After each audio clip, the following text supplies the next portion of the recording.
welcome back to my channel. Today I'm going to be bringing you my May reset video. Now this reset video is going to be a little bit different because I'm only really doing two things, which honestly I might have done in the last reset too. Frankly, I cannot remember, but we're going to be talking about my TBR for May, and we are also going to be catching up in my reading journal as well as setting up for May. So the reading journal portion, it's gonna be fun. Be excited about that. And I also have quite the TBR that I want to talk through, so we're actually going to start with the TBR portion of this video, and then I'll get into my journaling, and that will be that. I don't really have much I can reset around my house. I am still just waiting for August when my third roommate moves out and I convert her bedroom to my office. So whenever that month rolls around, the reset will be quite exciting. But in the meantime, it's going to be just a little bit of TBR and a little bit of journaling. So without further ado, let's go ahead and get to chatting about the 9 books that I placed on my TBR. If you're new to my channel, first off, hi, hello, how are ya? I really suck at sticking to TBRs, but I did pretty well in April sticking to my TBR, and I'm feeling pretty confident about my May TBR. These are all books that I've been highly anticipating picking up as of recently, and I've just had a really good reading month in April. I ended up reading 16 books. I had the wrap up on my channel in case you want to check out the books that I did read, but I have that momentum going for May. So let's talk about it.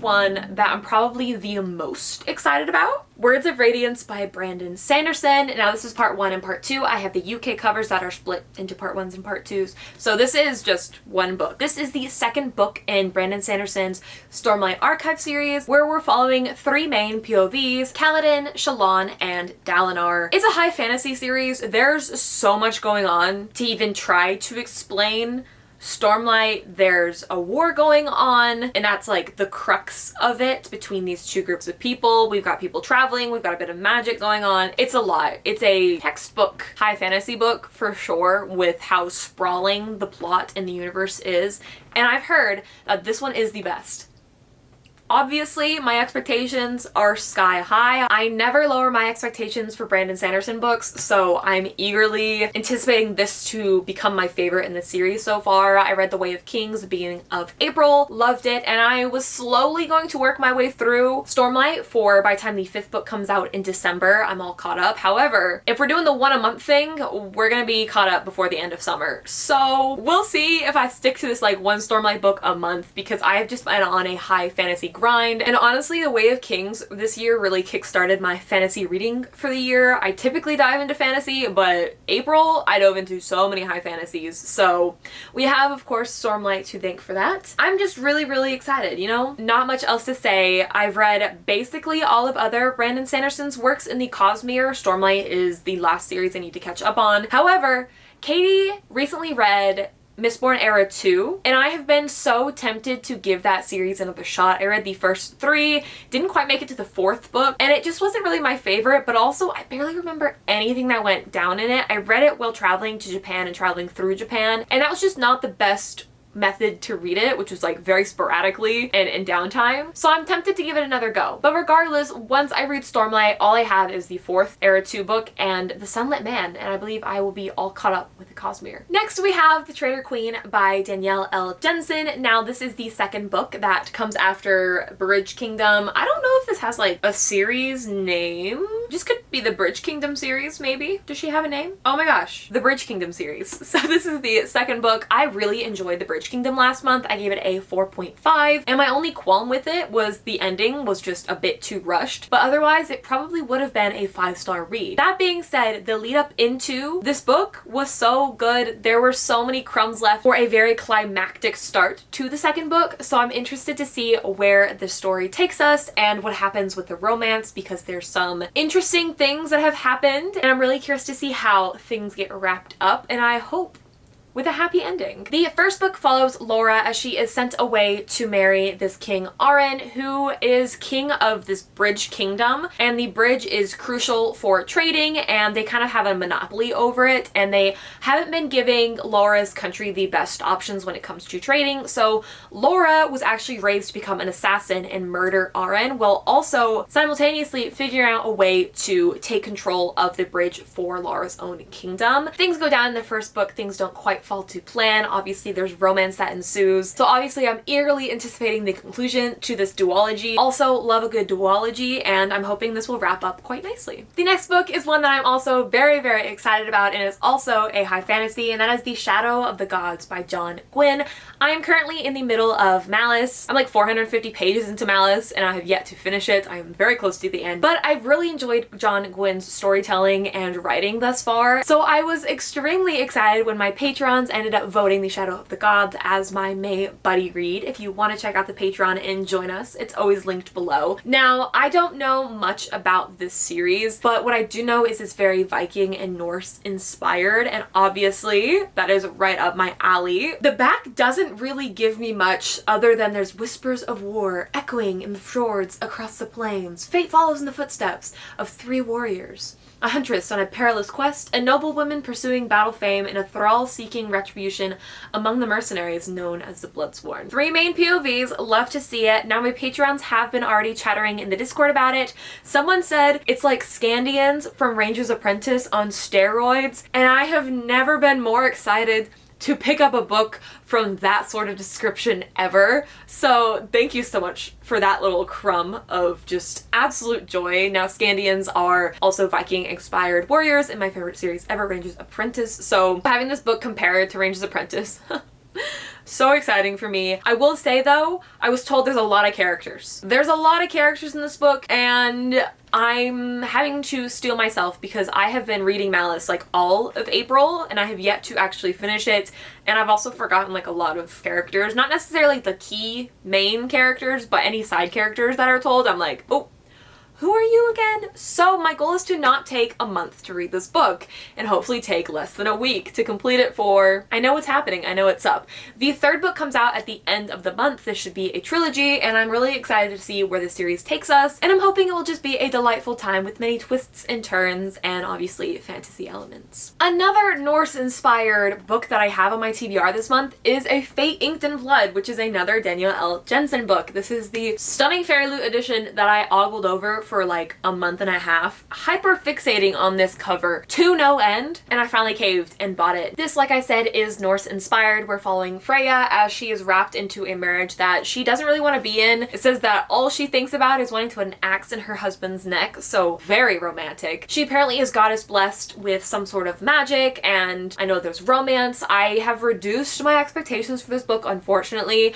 They were pretty high, especially after I read The Bridge Kingdom. I was having so much faith in Danielle L. Jensen's romance, and yet this one I've been told is very insta-lovey. Depending on how it's executed, we'll see how I feel about it. Regardless, I am so excited to dive into this. I hope it is just a duology as well. That would be stunning. I was supposed to buddy read this with my parabatai, my bestie. Katie is reading. However, she abandoned me in that regard because I was busy and I didn't have time to read it with her when she wanted to read it. So I'll be reading this all on my lonesome, which is a little tragic. Not really. I am still quite excited, and Katie will have to pick another book.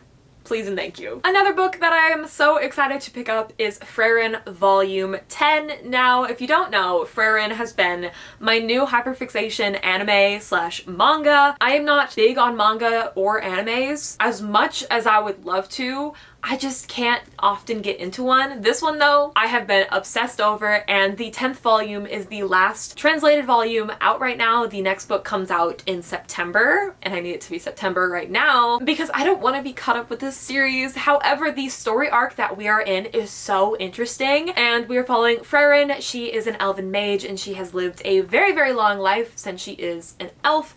and she went on this adventure 80 years ago and traveled with a group of 4 people. Now, it is obviously 80 years past and many of her companions have passed on, and this really starts a fire in her to try to learn and understand humans and just get to know them a little bit better, since the 10-year journey that they went on was just a fraction of her life. She didn't really think it was a big deal at the time, but getting to know her new party members has been so delightful, and something about her being so OP, essentially, is the author really has to come up with interesting ways to keep the story fresh and interesting, because obviously Freyrin is very, very powerful, so most of the time they're just KOing people left and right. However, the story arc that they're in right now, so interesting, and I'm really hoping that it concludes in this volume, because if it gets left on a cliffhanger, I don't know what I'm gonna be able to do. And I don't know how I'll be able to wait until September for the arc to conclude. But we are battling a greater demon right now, and the demon magic is so interesting, and the more and more we expand on this world,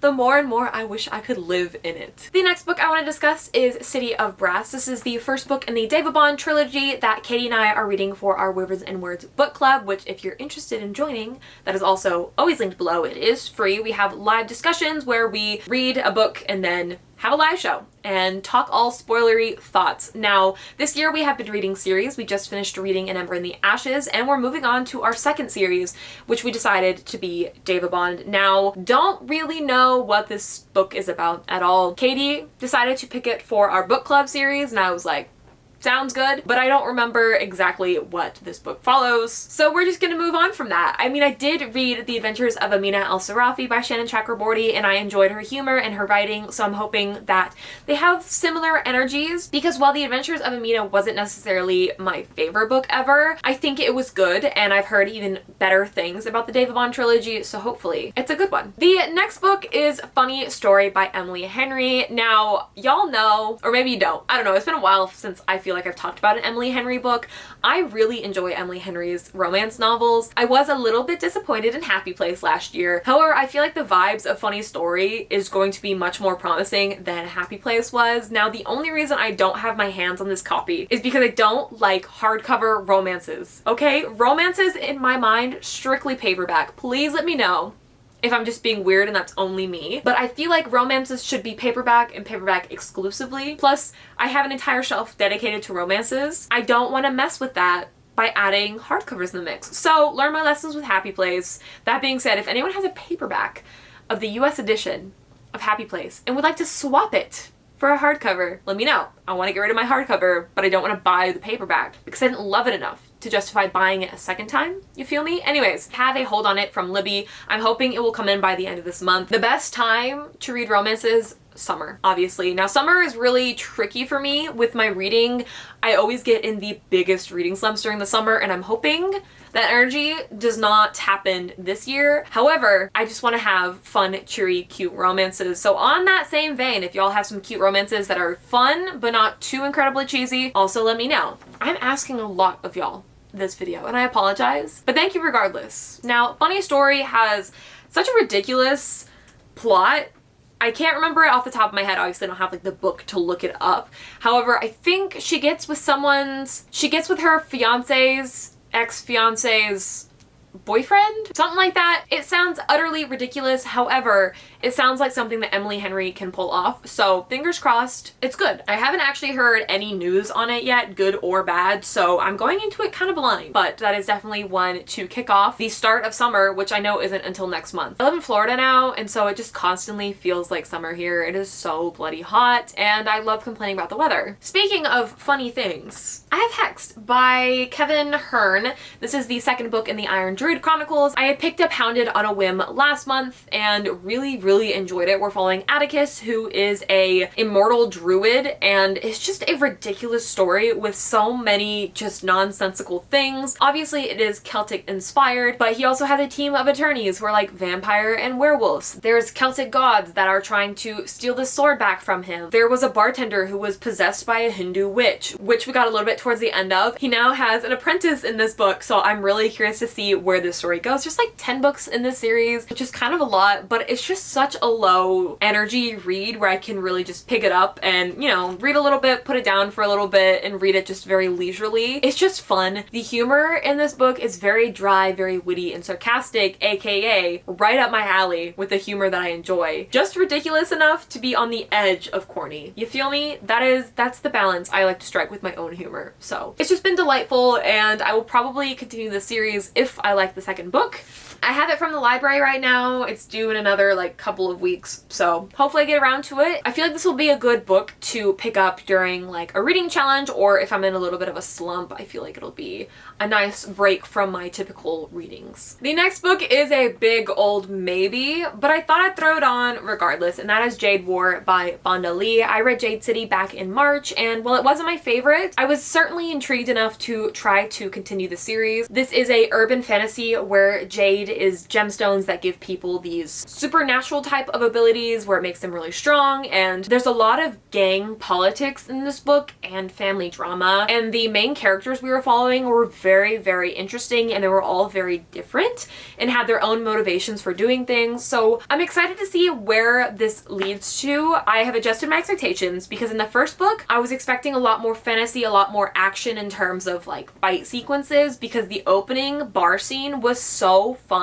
But instead we got a more slow-paced, political-driven book, and I typically do enjoy politics in my book, but because I was expecting so much more action, I think I was just disappointed. However, my expectations have been corrected. So to finish off the series, I am expecting a lot more politics, a lot more family drama, essentially. So hopefully I enjoy the second book a little bit more than the first one. I don't really know where the story is going to lead to, but I'm excited to see nevertheless. Those are the 9 books that I want to get to this month. Fingers crossed that I can do it. It is kind of an ambitious TBR, but like I said, April, May, we're coming off quite the high, and I'm hoping I can just keep that momentum all the way through the summer because like I said, I really suck at reading during summer. But now that we have discussed my TBR in detail, it is time for some journaling. I'm going to catch up on a bit of my beginning page spreads that I need to. We are a few days into May already, so I've actually already read 4 books. So we're going to be catching up on putting those book covers in and just doing all my stat stuff at the beginning, as well as just setting up my May journal. Now my May journal setup is going to be a little bit different. I'm only doing a cover page and a TBR page. I used to have my reading journal a lot more bullet journal planner focused. However, my reading journal now is very much so reading journal with a side of memories. So I don't feel the need to have a calendar anymore, and I've also moved other pages to like the back of my journal or just took them out completely. I just don't really reach for my journal that much unless I'm doing book related pages or memory related pages. So it's less of a planner and more of a journal now, which is great because I do a lot of my planning digitally due to being a flight attendant and my schedule is so sporadic. I just cannot plan things on paper without constantly crossing things out. Enough blabbering, let's go ahead and hop into journaling.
really hope that you enjoyed my journal setup. I really love the washi tape and stickers that I chose for this month. I also had a lot of fun setting up my April wrap-up. I just love how beautiful all these book covers look, and it's next to Jan, so hey Jan. I really hope that you enjoyed watching me journal as well as talk you through my TBR.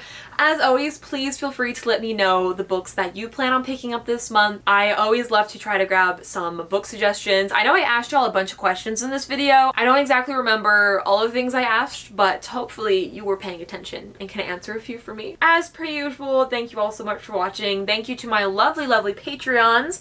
If you ever want some exclusive content from me, that is the place to go and get it. We have a read-a-thon coming up, which I am so excited about. It's tournament themed. You can pick your kingdom based on which books you read. So if you want to be a part of that, it's happening mid-May. Feel free to join us. We have bonus videos as well as a monthly buddy read. Like I said, it's The Shadow of the Gods by John Quinn this month. So very exciting. Thank you all once again, and I really hope to see you in the next one. Toodles!